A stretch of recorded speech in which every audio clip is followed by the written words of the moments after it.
Washington's Arab allies engage with Iran as U.S. efforts to stem Middle East violence falter. Growing unease over the United States' inability to de-escalate tensions in the Middle East is prompting some of Washington's closest Arab allies to significantly increase engagement with its primary regional adversary, Iran. Over the past few months, Arab nations have been leveraging their revived relations with the Islamic Republic to ward off a wider regional war as the U.S. fails to contain an impending regional escalation. U.S. Secretary of State Antony Blinken landed in Israel for his 11th trip to the region in a year on Tuesday in an apparent effort to take advantage of the killing of Hamas leader and October 7th architect Yahya Sinwar to reach a ceasefire in Gaza. U.S. officials, however, are tempering expectations as Washington's calls for calm fall on deaf ears and Israel vows to push ahead with its wars in Gaza and Lebanon. Blinken's visit also comes as Israel prepares a response to Tehran's October 1st firing of hundreds of missiles in one of the biggest ever attacks on the Jewish state. The strike was in response to Israel's assassination of Hezbollah leader Hassan Nasrallah last month and its suspected killing of Hamas chief Ismail Haniyeh in Tehran in July. Arab nations have long been suspicious of Shiite Iran's role in a region that is dominated by U.S.-allied Sunni states, and share Israel's concerns about its support for non-state Islamist groups. For the past month, Tehran has tried to gauge their position on its conflict with Israel, dispatching its top officials and diplomats for an intensive campaign of diplomacy with its neighbors, many of whom host U.S. military personnel and bases. Arab nations that had spent decades brawling with Iran for regional influence are now opting to engage with it again. Intensified diplomacy. In a rare meeting this month, Saudi Arabia's Crown Prince Mohammed bin Salman, who once called Iran's supreme leader Ayatollah Ali Khamenei the new Hitler of the Middle East, sat down with Iranian Foreign Minister Abbas Araghchi in Riyadh. It was the third meeting between Iranian and Saudi officials in 1 month. Tehran's top diplomat also met Jordan's King Abdullah II in Amman and made a rare trip to Egypt for a meeting with President Abdel Fattah al-Sisi in Cairo. He has also met Qatar's Prime Minister in Doha, the Omani Foreign Minister in Muscat and the Bahraini King in Manama. Those efforts appeared to have borne fruit. All our friends gave us assurances that their land and airspace will not be used to attack Iran. We are expecting this from all countries in the region, Araghchi said after meeting Kuwait's Crown Prince Sabah al-Sabah in Kuwait City. Despite seeing an opportunity to weaken Iran's regional influence, Arab nations are now signaling neutrality. A regional source told CNN last week the UAE's airspace will not be used for any strike on the Islamic Republic. The Gulf Arab monarchy's priority is not to be directly involved in a proper regional conflagration.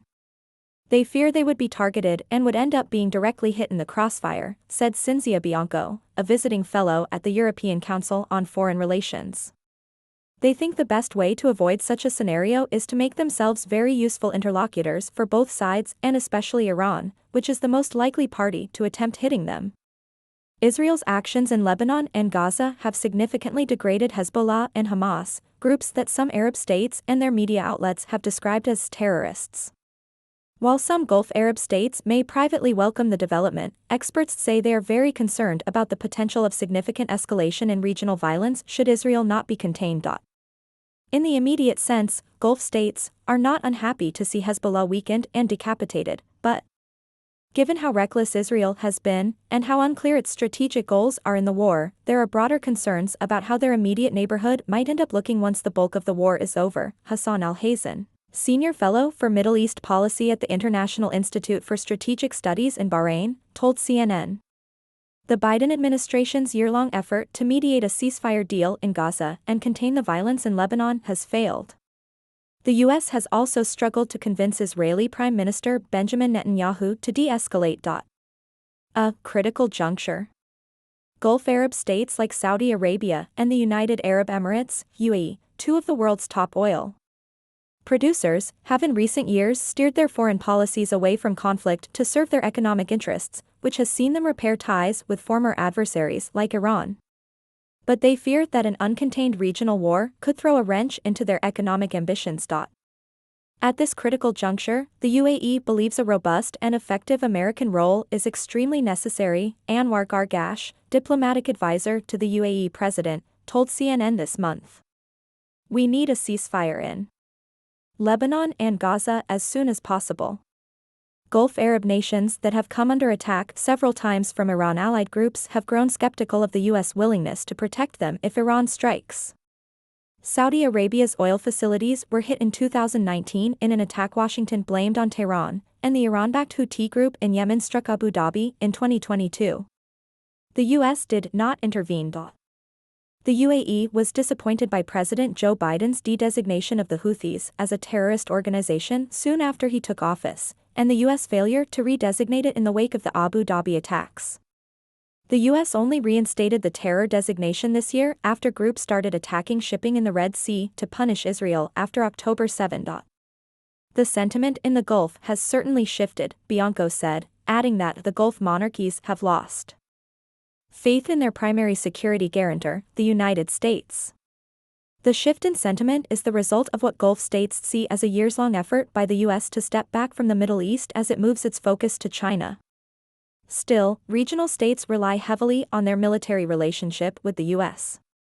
Saudi Arabia is seeking a formalized security agreement with Washington and the UAE, which hosts some 5,000 U.S. military personnel, is expected to become a major U.S. defense partner.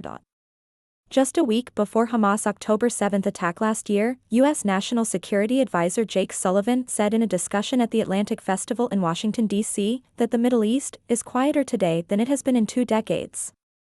The amount of time I have to spend on crisis and conflict in the Middle East today compared to any of my predecessors going back to 9/11 is significantly reduced, he said, adding that the U.S. efforts were focused on regional integration and normalization with Israel, which could create a greater and more stable foundation as we go forward.